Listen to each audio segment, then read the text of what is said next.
រឿងយកបានល្អប៉ះឲ្យឆ្វេងជាចំណាំលេខជា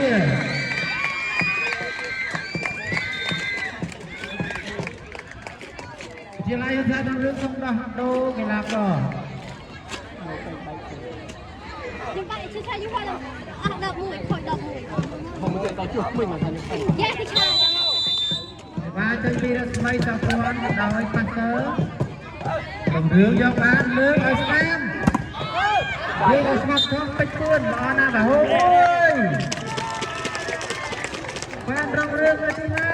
នៅទីនេះបានតែស្មីរហូតមកអស់ហើយណែទេ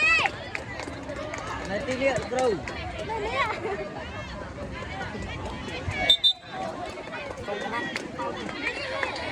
អូនខាងទីបន្ទូគាត់ឈប់បាន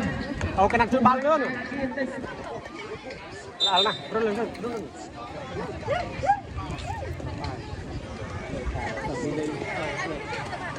ណែនេះទៅវិញយ៉ាងណាបាទឆ្លប់ទៅ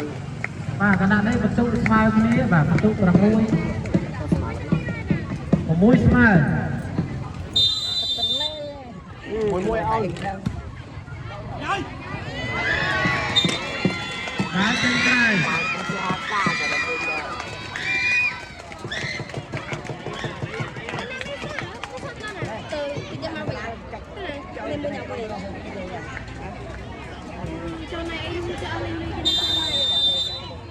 បាទចេញពីរស្មីសុភ័ណ្ឌវាយល់អស់លើកឲ្យឆ្វេង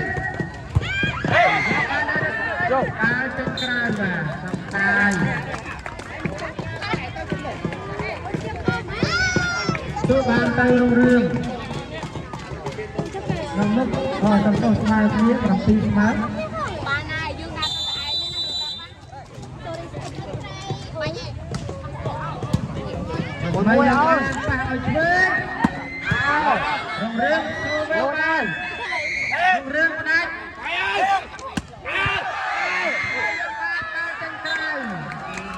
បាទចូលវិញល្អតែបានប៉ោងទៅឲ្យចេញក្រៅបន្តិច